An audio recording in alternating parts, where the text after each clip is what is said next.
Sheikh chilli यूँ तो मूर्खता भरे काम ही करता था, लेकिन इस बार उसने अपने दिमाग का ऐसा इस्तेमाल किया कि हर कोई दंग रह गया हुआ। यूँ कि शेख को पसंद करने वाले झज्जर नवाब लड़ाई के बाद कुछ महीनों के लिए अपने राज्य से बाहर सैर सपाटे के लिए चले गए। उनकी गैर मौजूदगी में उनका छोटा भाई राज्य को संभालने लगा। नवाब के छोटा भाई को शेख बिल्कुल पसंद नहीं था। उनके मन में यही रहता था कि मेरे भाई यानी नवाब ने इसे ऐसे ही सिर चढ़ा रखा है, इसे कोई काम ढंग से करना नहीं आता है और यह कामचोर भी बहुत है। अपनी इसी सोच के हिसाब से झज्जर का छोटा नवाब शेख के साथ व्यवहार करने लगा। एक दिन मौका मिलते ही छोटे नवाब ने शेख चिल्ली को भरी सभा में डांट दिया। उन्होंने कहा कि एक अच्छा काम करने वाला व्यक्ति वही होता है जो बताए गए काम से भी ज़्यादा करे। तुम तो दिए गए काम को भी सही से नहीं करते हो। छोटे नवाब ने आगे कहा कि तुम घोड़ों को अस्तबल तक जाकर उन्हें बांधते भी नहीं हो, कुछ सामान उठाते हो तो तुम्हारे पैर कांपने लगते हैं। कोई भी काम तुम मन लगाकर क्यों नहीं करते, जवाब दो। सभा में मौजूद सभी लोग शेख चिल्ली को पड़ी डांट सुनकर खूब हंसने लगे। डांट सुनने और सभी लोगों को खुद पर हंसता हुआ देख कर शेख चिल्ली सभा से चुपचाप चला गया। कुछ दिनों बाद शेख राजमहल के सामने से गुजर रहा था। छोटे नवाब की नज़र जैसे ही उस पर पड़ी, उन्होंने तुरंत उसे अपने पास बुला लिया। छोटे नवाब ने शेख को कहा, जल्दी से जाकर किसी अच्छे हकीम को ले आओ, हमारी बेगम की तबीयत खराब है। जवाब में सिर हिलाते हुए शेख चिल्ली हकीम को ढूंढने के लिए निकल पड़ा। कुछ देर में शेख वहाँ एक हकीम और कब्र खोदने वाले मजदूरों के साथ पहुँचा। उसने मजदूरों को महल के पास ही कब्र खोदने के काम में लगा दिया। तभी छोटे नवाब वहाँ पहुँचे और गुस्से में कहने लगे कि मैंने सिर्फ हकीम को ही बुलाया था, तुम कौन हो और कब्र क्यों खोद रहे हो?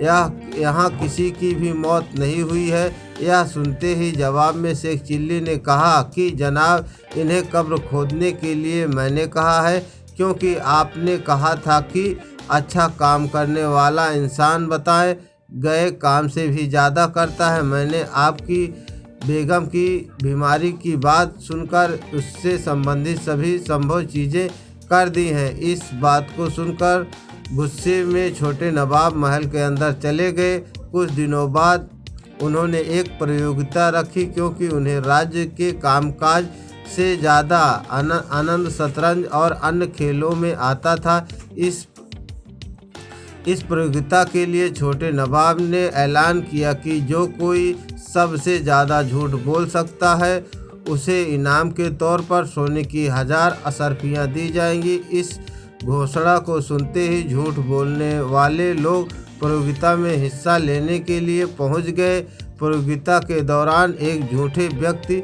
ने छोटे नवाब से कहा कि साहब, मैंने भैंसों के आकार से भी बड़ी चींटियां देखी हैं, वो भी ऐसी जो भैंसों से भी ज़्यादा दूध देती है। छोटे नवाब ने कहा, हाँ, ऐसा बिल्कुल हो सकता है। फिर दूसरे झूठे ने कहा कि रात को रोज़ाना मैं उड़कर चांद तक पहुंचता हूं और फिर सुबह होते ही मैं धरती पर लौट आता हूं। इस बात पर छोटे नवाब ने कहा, शायद तुम्हारे पास कोई जादुई शक्ति हो, इसलिए ऐसा हो सकता है। इन दोनों के झूठ के बाद एक मोटे आदमी ने कहा कि मैंने तरबूज के बीज निगल लिए थे, उस दिन से मेरे पेट के अंदर तरबूज उग रहे हैं। रोज़ एक तरबूज पक कर फटता है और मेरा पेट भर जाता है, मुझे खाना खाने तक की ज़रूरत नहीं पड़ती है। यह सुनते ही छोटे नवाब ने कहा कि इसमें क्या बड़ी बात है, तुमने कोई चमत्कारी ताकत वाले बीज खा लिए होंगे। ऐसे कई सारे झूठ सुनने के बाद शेख चिल्ली ने छोटे नवाब से कहा कि साहब, आपकी आज्ञा मिले तो मैं भी इस प्रतियोगिता में अपनी कुछ प्रतिभा दिखाऊं। छोटे नवाब ने उसका मजाक उड़ाते हुए कहा, तुम और प्रतिभा। इतना सुनते ही शेख चिल्ली जोर जोर से कहने लगा कि आपसे बड़ा पूरे राज्य में बेवकूफ़ नहीं है। आपको तुरंत सिंहासन छोड़ देना चाहिए, क्योंकि इस पर आपका कोई अधिकार नहीं है। शेख चिल्ली की बात सुनते ही पूरी सभा में शांति छा गई। फिर छोटे नवाब ने गुस्से में कहा कि इस आदमी के दुस्साहस के लिए इसे गिरफ्तार कर लो। इसके बाद छोटे नवाब ने शेख चिल्ली से कहा कि तुम तुरंत मुझसे माफ़ी मांग लो, वरना मैं तुम्हारा सिर कटवा कर अलग कर दूंगा। यह सुनते ही शेख चिल्ली हाथ जोड़कर बोलने लगा, सजा आखिर किस बात की? यह प्रतियोगिता हो रही है और सबसे बड़ा झूठ बोलना है। मैंने वैसा ही किया। क्या कोई मेरे झूठ का मुकाबला कर सकता है? आप इसे झूठ से अधिक कुछ ना समझें। यह सब तो मैंने प्रतियोगिता में होने के नाते कहा है। छोटा नवाब सोचने लगा कि इसने पहले झूठ कहा था या अब झूठ बोल रहा है। कुछ समझ नहीं आया। कुछ देर चुप रहने के बाद छोटे नवाब ने शेख चिल्ली से कहा कि तुम उतने बेवकूफ़ नहीं हो जितना मैं तुम्हें समझता हूँ। तुम इस प्रतियोगिता को जीत गए। तुमसे बड़ा झूठ किसी ने नहीं कहा। आपकी अपनी बुद्धि के दम पर शेख चिल्ली ने प्रतियोगिता जीत कर सोने की 1000 अशर्फियाँ हासिल कर ली।